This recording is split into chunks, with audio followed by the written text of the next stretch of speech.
दौलतपुर नाम के छोटे से गांव में हर साल ठंड पड़ती थी, लेकिन इस बार ठंड कुछ अलग ही थी। जनवरी की शुरुआत ही ऐसी थी जैसे ठंड अपनी चरम सीमा पर पहुंच गई हो। घरों की छतें सफ़ेद बर्फ से ढकी रहती, पेड़ों की शाखाएं ठंड से सिकुड़ी हुई और सूरज तो जैसे बादलों की रज़ाई ओढ़ कर सो गया हो। ठंड का मौसम अमीरों के लिए तो सुहाना, लेकिन गरीबों के लिए किसी मुसीबत से कम नहीं। यह कहानी है शिवराम के परिवार की, जो इस ठंड में जीवन से जूझ रहा था।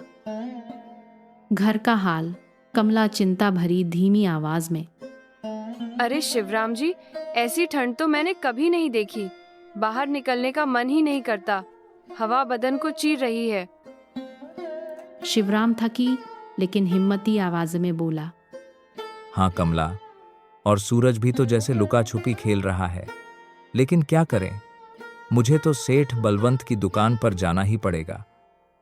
इतनी ठंड में कैसे जाओगे? गरम कपड़ा भी तो नहीं है। काम तो करना ही पड़ेगा कमला। सेठ बलवंत को ठंड गर्मी से क्या फर्क पड़ता है। वो अपनी पुरानी धोती कुर्ते में ही काम पर निकल पड़ा। बाहर इतनी ठंड थी कि शिवराम के हाथ जैसे जम गए, पर मजबूरी आदमी से सब कराती है। दुकान पहुंचते ही सेठ बलवंत कड़क रूखी आवाज में, आ गया, जल्दी बर्तन धो और जल्दी चाय बना, ग्राहक आने वाले हैं। शिवराम ने बर्फ जैसे पानी में बर्तन धोए, हाथ सुन्न पड़ गए। फिर वह चाय बना रहा था। शिवराम धीरे, कामपति आवाज में धीरे से बोला, हे भगवान, हाथ तो जम गए। एक कप चाय पी लूं तो थोड़ी गर्मी मिल जाए। वो खुद के लिए एक कप चाय ले ही रहा था कि सेठ बलवंत गुस्से से गरजते हुए, अरे, तुझे चाय बनाने के लिए रखा है या पीने के लिए? अब से रोज के 2 कप चाय के पैसे तेरी सैलरी से कटेंगे। शिवराम को बहुत दुख हुआ। शाम को उसे आधी सैलरी देकर काम से निकाल दिया गया। घर जाकर उसने कमला को सारी बात बताई। कमला टूटी हुई आवाज में बोली, हे भगवान, गरीबों के साथ इतना अन्याय क्यों करता है? परेशान मत हो कमला, एक दिन सब ठीक होगा। ये कुछ पैसे बचे हैं, बच्चों के लिए गर्म कपड़ा ले आना। और आपका क्या? आपको ठंड नहीं लगती, आप इतना हमारे लिए करते हैं। हाँ,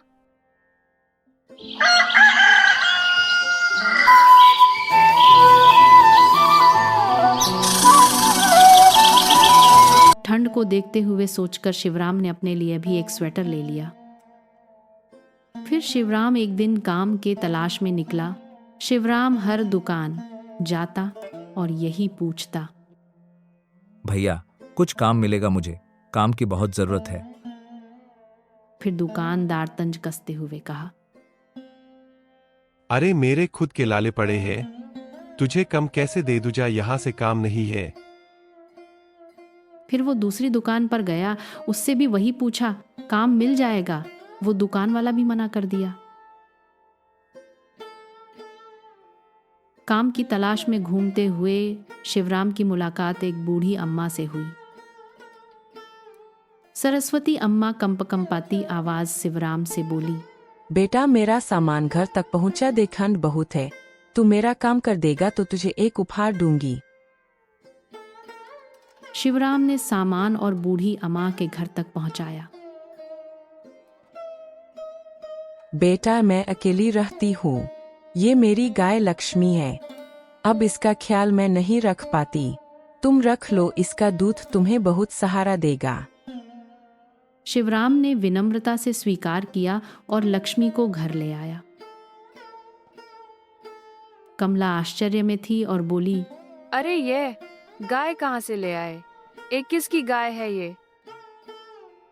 शिवराम ने सारी बात बताई। उस रात लक्ष्मी ने इतना दूध दिया कि पूरा परिवार गर्म दूध पीकर सो गया।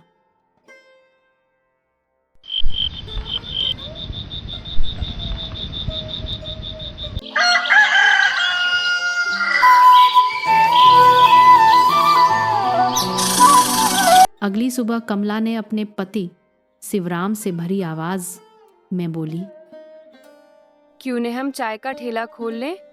ठंड में चाय खूब बिकेगी। पर पैसे कहाँ से आएगा सब सामान लेने के लिए? क्यों ना तुम सेठ दाया शंकर से कुछ पैसे उधार ले लो, जब पैसे आएगा तो लौटा देना। फिर शिवराम सेठ जी उधार मांगने निकल गया। जब शिवराम सेठ के दुकान पहुंचा, सेठ दयाशंकर नरम समझदार आवाज में बोले, शिवराम, तुम नेक इंसान हो। बिना कुछ गिरवी रखे पैसे दे देता हूं, पर समय पर लौटाना। शिवराम ने मासूमियत से बोला और कहा, सेठ जी, मैं आपका विश्वास कभी नहीं तोड़ूंगा। मैं आपका पैसा जल्द ही लौटा दूंगा।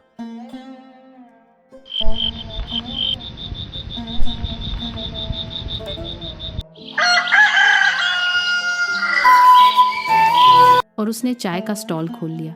शिवराम की चाय का जादू, लोग उसकी चाय की खुशबू से खींचे चले आते। ग्राहक खुश होकर, वाह भाई क्या कड़क चाय है, अब रोज यहीं आएंगे।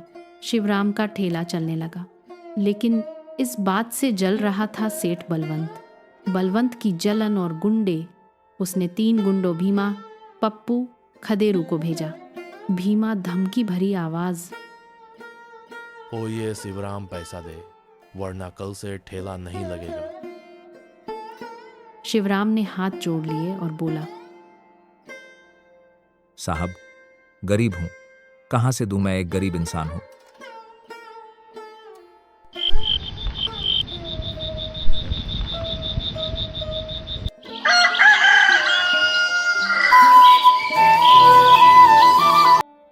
अगले दिन शिवराम ने फिर से वही दुकान लगाया। गुंडे फिर आए, गुस्से में थे। तुम्हें समझ नहीं आया, दुकान हटाने बोला था ना।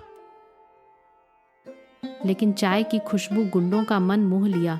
फिर एक गुंडा बोला, वो सब छोड़, पहले एक एक कप चाय पिला सबको। चाय पीने के बाद एक गुंडा बोला, वाह भाई, क्या चाय बनाया है, ऐसी चाय हमने कभी नहीं पी है। फिर भीम गुंडा ने भी बोला, अरे वाह, ये तो बड़ी कड़क चाय है, हमने सच में ऐसा चाय नहीं पिया था। गुंडों ने उसी वक्त फैसला बदल दिया और शिवराम से कहा, अब हमारे होते हुए तेरा ठेला कोई नहीं हटाएगा, जो हटाएगा उसका खैर नहीं। गुंडे उल्टा सेठ बलवंत के पास गए और गुस्से में कहा, अरे क्यों परेशान करता है उसको, ये ले अपने पैसे, अब तू उसे परेशान किया तो तेरा खैर नहीं। फिर सब गुंडे मिलकर बलवंत की पिटाई कर दी और चेतावनी देकर चले गए। फिर बलवंत अपने किए हुए पर पछता रहा था। अब अफसोस करे से क्या होए, जब चिहिया चुग गई खेत।